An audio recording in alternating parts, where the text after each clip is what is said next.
All right, everybody, thank you again for tuning in to the channel. I am super blessed today to have it's hard to call you just a friend or a mentor or somebody I look up to. This guy right here, make no bones about it, had the kahunas to look me straight in the face a few years ago and ask me what I'm scared of. Of course, me being who I am, said absolutely nothing, which he knew that was straight lie, and called me out on it for the next day and a half. So uh, I can just introduce you as the man I know you are, Pete Pakes, a dear mentor, a person I look up to, and someone who's not afraid to challenge the status quo on it. Somebody who's after life. Had his brother on here, Adam. They're together. He'll lead you into that. Their outlook on life, the way they do things, the setup and the mindset that they have is just amazing. So, Pete, welcome. I'm so glad you joining us today. Again, this is the Dad Connection. We're here to just inspire, encourage, lift up, and you know be there for the dads that are maybe just going through life. Good, bad, indifferent, in the middle, wherever they're at. Um, you guys, again, the way you're doing life, I think it's so inspirational. I look at it, I'm following you guys, I'm watching you guys. So Adam, I'm pseudo stalking you. But it's just because when you see people doing what their passion is and going after it, as we spoke of, getting after it, playing your game, it's inspiring to other people because it shows me, hey, listen, they're going after what they want. I need to get after what I want. So, Pete, welcome. The Thank you. platform is yours. Tell us where you're at, what you got going on, and just your outlook for the dads right now. Yeah, where I'm at today is a place that I have um, been seeking for a long time. Nothing's perfect, right? And it never will be. I think a good friend of ours, Ronnie, said this. He said, "I'm satisfied on where I'm at today, but I know there's more work to do." Absolutely. So that's the mindset that I try to have every single day is to be satisfied on where I'm at right this minute, right? Right. Because I can, it takes action to change anything beyond that, right? And Absolutely. um to be in a constant state of dissatisfaction or Mm.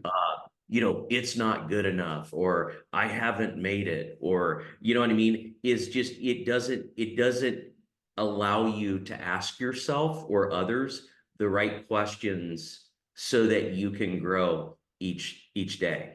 Mm. um i think uh I think people look for comfort, look for peace, and I'm not saying that that's not attainable, Sure. okay, but if you're at complete peace and you're completely comfortable, then apparently there's nothing else to do. Right. And, and Right. What's that feel like? Right. What is well, and I get bored easily, so I guilty? can't stay in that state. You know what I mean? Of okay, I'm done, right? Right. Or it's good enough. But I think being satisfied on where you are in the moment is extremely important. Mm. Even if it's a situation you don't want to be. Mm.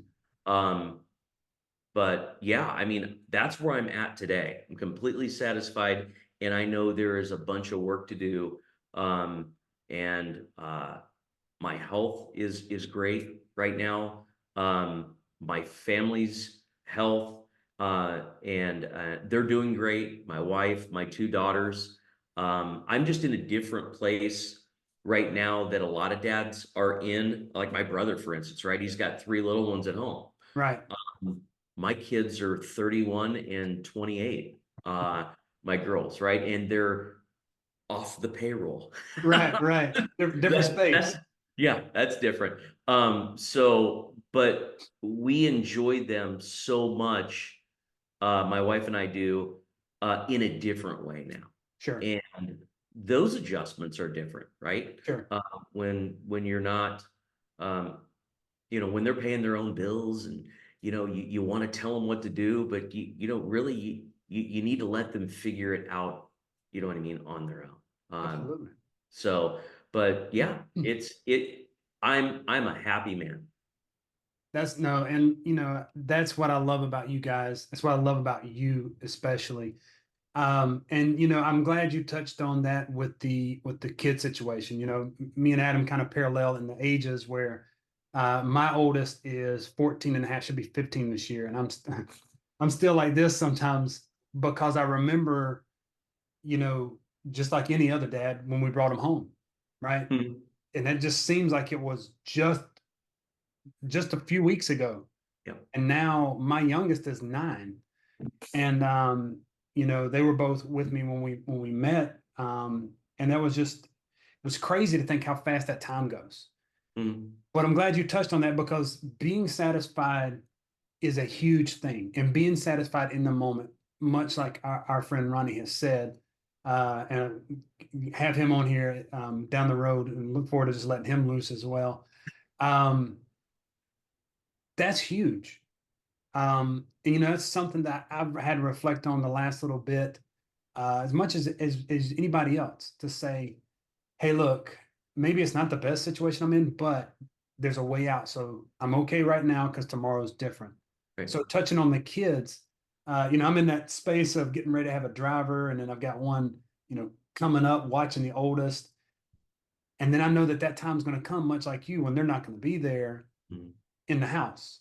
And so that's going to be a different space, and learning. It just gives you that feeling that, hey, you're always shifting your thinking patterns.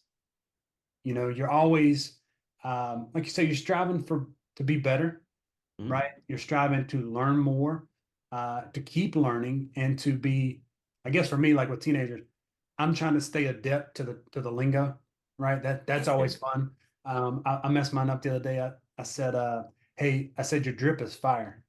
And she just looked at me like, what'd you say? I was, I was trying to keep up with something and it didn't Yeah. make any sense to me. Yeah. She said something. I said, all right, bet. She's looked at me again. And then, I'm just trying to play with trying to learn what they say and how to connect to them. A big thing. Mhm. And another thing I wanted to maybe get your perspective on is, um, maybe when you're not, let's go back to the idea of maybe when you're not in a good space, right? Right. We'll take it from a business standpoint. Maybe a deal didn't go the way you wanted it. Mhm. Maybe a family standpoint of maybe it's just that lull moment of work and life that are just kind of overlapping and getting mixed in. I'll use me personally, and then let you take off with it. Um, as I shared with you, I put the uniform back on for a little bit when we came back, and part of that I was working night shift. So for me, I hadn't worked night shifts in 13 years. And then you put it on a swing and it's, off, on, all that good stuff. You just kind of in a zombie land, right? You see the people you live with, and then you pass them out the door, and then you come back home, they're getting up, and you leave and they're eating dinner. And maybe touch on, hey, it's okay if you're not in a good spot, and what your perspective would be to say what I need to do. What is Pete's outlook to say, hey, I don't really like this spot I'm in. What do I need to do? Great question. Um, the only time I learn is when I'm not in a good spot. Mm, For me. I don't know if that it resonates with you or with everybody else, but for me, so I invite, not that I go out looking for trouble, Lee, okay, but I invite challenges or being in a not so good spot because it requires me to take action sure. to get out of that spot. And when you start taking action to make an adjustment to you know what I mean, to get out of that tough environment that you're in, then you start learning different ways to do things. You know what I mean, that creates peace. For me, I'm in a constant search for peace. And I told somebody said, what's the hardest job in the world? Searching for peace. right? That's Mhm. the hardest job in the world because it takes a lot of work, okay, to obtain peace. I'm talking peace for myself, for me and my wife and our relationship, and with our entire family and the family dynamic at Right. work. It takes a lot of work. It doesn't just happen, right? Right. So I'm not an emotional person anymore. I've learned and spent a lot of time to not get super high on the highs and get super low on the lows and just stay consistent in the actions that I take, Yep. stay consistent with the emotions that I take. It doesn't mean that I don't get excited, right? Everybody gets Right. excited. We love to laugh here, okay? And Right. if you stay in a constant state of happiness, not fake, right? It's got to be genuine. Right. Um, happiness. It really sets the mindset for really there's a bad day for me, okay, is going to be when somebody gives me a terminal diagnosis, okay, and I have no answers or no action to take. Okay, that hasn't happened, Right. right? Right. I'm so thankful for that, right? But that's a bad day. Sure. So when somebody is down in the doldrums or is having life challenges or career challenges or family problems, I look at them and I go, I I I I understand what you're going through. What's the worst outcome, right? I don't know if you have ever dove into what questions versus why questions. Okay. Um, a pastor that we met in a men's group explained this downward spiral model on the word why. Mm. Have you heard about that? So I have actually very much heard of that. We go through some of that training with the questions that we ask when you're on patrol and stuff. Instead of Right. asking why, more of the what to stay up on a level instead of letting it. Because just like with kids, once you start hitting why, it just.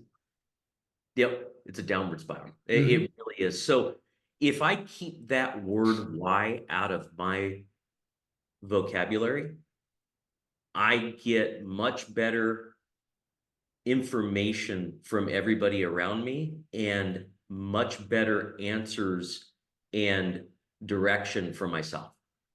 Yeah. I'm just the type of personality that wants to know the why so bad, but I don't need to ask it Yeah. because I the answer to my why questions have no solutions. So, That's fair. That's fair. No, that's fair. so And yeah, I think it's a perfect point. And you really answered my next point that I wanted you to hit on was, staying consistent. You hit that right in the mark of, because my next question was well, how do you deal with the successes not getting, and it's very easy, especially as men, the way we're built, the way our DNA is laid out. When we succeed, like I was saying with Chris or on the episode with Chris yesterday, when you go out and you slay your dragon, you come home with the head in your hand and you're looking for triumphant victory and everybody's celebrating you and the confetti's going off and uh, nobody really cares. That was right, your victory, right? right, And I think sometimes, and I'm glad you said this, and I want you to expand if you can. I think as men, sometimes we want to be celebrated, right? It's just natural. We want to have a good time. We want everybody to recognize our accomplishment, and that's okay to a certain extent. There's nothing wrong with that, and encouraging each other, right. much as we do, and back and forth. But I think where I would like for you to expand is the consistency of not. So the triumph of that is done, right? The business deal went great. Everybody got paid. Everybody's happy. We're on to the next one. We just went on the vacation, but now we're at the next deal and we're starting from scratch. And instead of hitting that bottom and just flattening out, now everybody's pissed off around you. Expand on that, staying consistent. Because I love where you were going with that, staying consistent in the actions to make sure high or low, it's Pete. Right, right, right. I think again, it's the questions that I ask myself once I've achieved something or failed at something, right? Right. Um, it's recognizing, man, that was a banger deal, man. We crushed it. Great. Um, I'm happy and I'm satisfied right now. What's next? Right. Not it's not good enough or I haven't achieved my goals. It's what's next, right? And so that is now in the past, okay? And I want to live in the present and look towards the future. You know, the horizon beyond the horizon. I think if somebody can try to look at that horizon beyond the horizon, Mm, even though it's not clear, okay, as right. long as you've got an eye on it, I think that that's where everybody needs to be looking, not so far ahead to where you're not taking care of the things that you need to take care of and be consistent in the present moment. But always have your eye on the ball that's way out there as well, right? So that you're prepared. Personally, consistency um, actually creates more consistent results. Yeah. Okay. If you're consistently eating bad, you're going to consistently feel like crap. Facts. So, consistent necessarily isn't always a good thing. Okay. But it's consistent, right? Right. But if you want positive results, then you need to be consistently working on things that create positive results. Mm. I try to stay consistent. Listen, Lee, we all, you know what I mean, break. I want, do you mind if I ask you a question? Uh, Please. you mentioned 2 times now in this recording that you put the uniform back on. Right.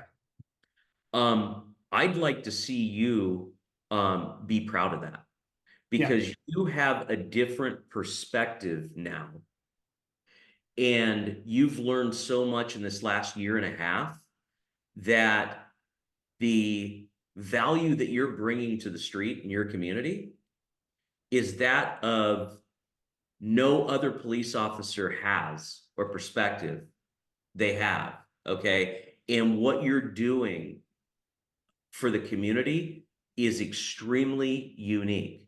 So, regardless if you like policing or not, okay, the value that you're bringing in the different perspective in the questions that you're asking, okay. I like this stupid show called On Patrol Live. My Yeah. wife Yeah. watch it every once in a Yeah. while. Okay, okay. Every once in a while we watch it, and all I hear are why questions.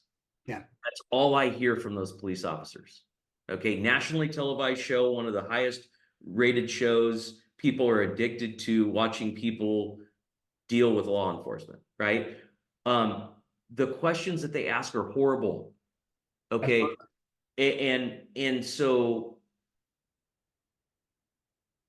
what I guess when you say I had to put the uniform back on, um, I think that's a good thing.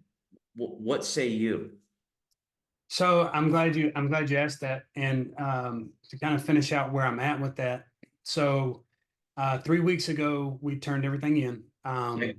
So the premise behind putting it back on, and I like your perspective. And again, here you are challenging me. Sorry. No, listen, that's what I've always had the utmost respect for you about is because you're not afraid to challenge it. I'm glad you said that because here's why I put the uniform back on. When we moved back from Florida, of course, had to find a place to live. Family's got to live somewhere. Right.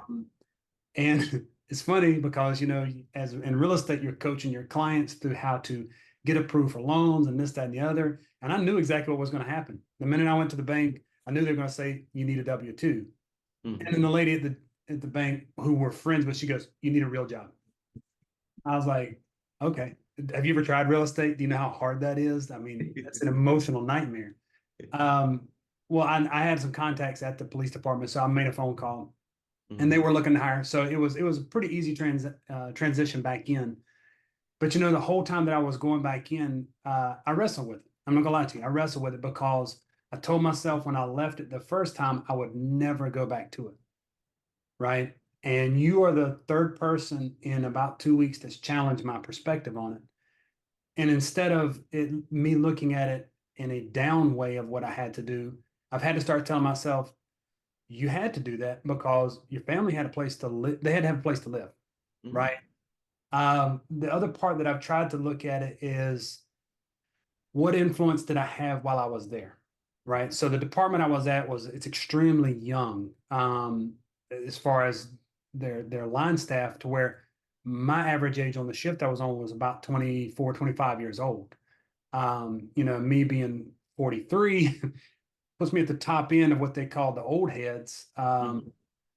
And I come from a different background of training. So my training is more direct, it's more people centered, it's more about community building, right? Just because I show up and I'm dealing with you doesn't always mean somebody's going to jail. It may mean, hey, we need to talk this out. This is a different way for you to look at it, or maybe we can separate the parties. And however, it's more verbalizing what we need to do, other than, why did you do that? Well, why did you do this? And I have watched live PD, which is whatever it's called now, which is basically the live version of Cop that we all grew up on. Right. And I would always ask them, well, what are you looking to get out of this? When we would show up, what is it that you need from us? What are the services of the department that you need tonight? And a Mhm. lot of times it was nothing more than they just wanted us to hear their problem. Mhm. Or, police, they've been labeled, and I can see why they were labeled the janitors of society, right? Mhm. Dead deer on the road, who do you call? Police, right? I've drugged many dead deer off the road. Mhm. Somebody doesn't want to move their car, who do you call? The police. And so it would be a couple times we'd show up, and we would ask them, hey, well, what is it you're seeking to resolve tonight? Or, hey, and I noticed, call them the kids, the young people that were on my shift, I noticed their verbiage would start, well, what is it that you're looking from us? And I'd look over them like, can't steal my line. That's my line. You got to come up with your own stuff here. Right. So I've had to really challenge my perspective on it, because when I put it back on, honestly, Pete, it messed with me. It Mhm. messed with me greatly mentally, because I said I'd never do it again. Mhm. And that challenged my stance on some things, because it's like, well, I said I'd never do it, and here I am doing it. Um, how does that look? But then the backside of it is all the good stuff that came from it, right? Mhm. Gainfully employed. My my kids and my wife have a house to sleep in. While I was in transition to my next adventure, this was what the provision was. So I appreciate the challenge on that. Again, here you are challenging me the way I think, which I love about you. But I definitely can see um, how looking at that differently can bring a different outlook moving forward, and how that can influence not only my mindset, but the people in my ecosphere, their mindset, and what goes on with them. Mhm. I'm 55, Lee, and there's one thing that I've learned, probably in the last, I don't know, 5 or 6 years, um, is to try to never say never. Um, I went through a similar situation in 2005. Remember, we were Yeah, talking, and I said, I moved my family, had a great job. I was making, I don't know, 250 plus $1,000 a year in 2005. that's Imagine that. that's that's an amazing job right there in Yeah, 2000. it is. It is. It was for the largest telephone company in the nation. I was a sales executive, and we moved to Arizona from Indiana. My oldest kid was in seventh grade. My youngest kid was in fourth grade. Um, and my wife had lifelong friends and was born and raised from the town that we were leaving. Um, and we moved to Arizona to try something different, and absolutely failed miserably. Went broke so bad that we declared bankruptcy and were on food stamps and access health Hmm. for a year. Okay. Um, if that doesn't make you question, right? Right, right, Because the kids were used to a certain lifestyle, my wife was used to a certain lifestyle, and that was the best. I'm not saying everybody needs to go through this. sure. That was the best reset I think that's ever happened to me, my wife, in my kids, because my kids still talk about that today. Right. And that impacted them negatively back then, but has been so positive in the decisions that they make today of here are the things that I'm going to try to do and work on and be consistent on to not put myself in that situation. Now, I'm not afraid to go broke again. Do I want to? No. But here's what I do know, okay, is that if I go broke, I know how to get back up and make lots of money again, right? I've learned that cycle, okay, and it was hard. It took a long time to get to where I'm at today, get to where my brother's at today. Um, but it was something that, for whatever reason, God wanted me to learn on how to deal with real hard problems financially, family wise. Um, we lost our house.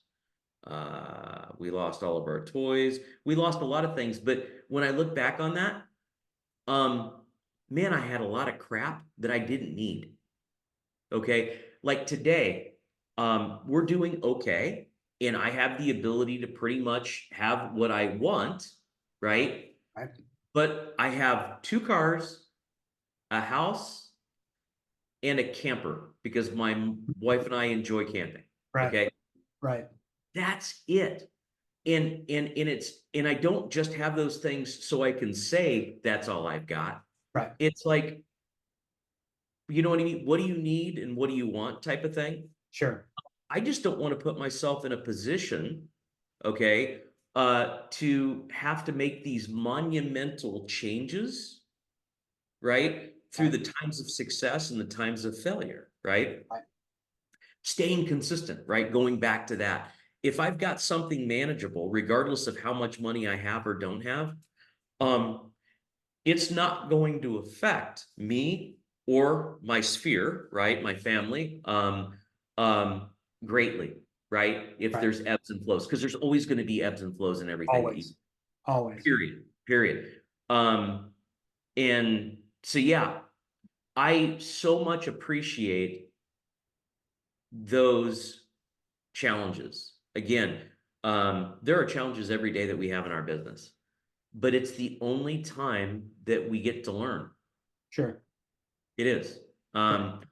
A success is not, you can remember success and live in the past, but I guarantee you, if you had a massive successful deal, you'll remember the commission check, right? But you're not going to remember, Lee, every single step you took to get that big giant check Right. in most cases. Some will, most won't. But you know what? If you do a deal and it goes miserably south, Yes. you're going to remember every single thing you did, okay, in your recall memory, right? You're going to remember it. It's going to be ingrained in your brain. So that's what I mean. You learn, I believe, through your failures or your challenges more than you do through your successes. Man, I think that's amazing, Pete. And I don't disagree with you. And I'm speaking that personally because this last year and a half, um, you learn so much about yourself. I think you can agree with this when you're in the challenge versus when you're on the success, right? When you're on the Mhm. success, everything's great. You just kind of you wake up and you're like, I don't even need to shower because I smell amazing, right? I just go with life. But you do learn a lot about yourself. You learn a lot about what's important. I think you would agree with this too. Your priorities shift in the challenge because what you think was important is not really that important. What is important becomes more evident and right out in front of you to where it's just blatantly obvious. And I appreciate you sharing that. I know you shared that with me years ago, and it set my thinking on a different path, right? And this is something that not everybody knows, but the way you and your brother and of course Greg responded to me and my family that year that we met, it really challenged the way I thought about what was important and the way I was doing business and to look for the challenge, Mhm. because I was in a very steady position. I was making good money. There was really no arguments there. But there was something better, right? There was a different way to do it, to enjoy it a different way. And I appreciate you. I appreciate your time this morning, dropping that knowledge, dropping the insight on us. And I love how you put it in perspective to stay consistent. Mhm, My biggest takeaway is stay consistent through the highs and lows, right? mhm. Because I've had deals that have gone miserably south, much like you probably have experienced yourself. Absolutely. And you're just like, oh my God, like if I even see that person walking on the side of the street, I will literally go this way because I don't even like my blood's boiling because of it. And then of course I've had great deals where I couldn't really tell you how we got there. I remember sitting down, signing the contract, and then I bought a closing gift. It, Mhm, it was just because the deal was so easy, it was so smooth. There was no real effort being put forth. mhm. So staying consistent, and I think the biggest thing is, and I'm gonna probably label this one, being okay with the challenge. Yeah. You know, good or bad, take the challenge for what it is. And I appreciate you challenging me because, like I said, you're the third person in 2 weeks to challenge my perspective on it. And that is what this is all about. This is what the Dad Connection is all about: is to listen, hear, ask the right questions, and inspire each other to do better. So, Pete, I appreciate you. Appreciate your time this morning, buddy. You but it. You got it, man. Lee, I always appreciate you. You always reach out to me. Love you, man. Love you too, brother.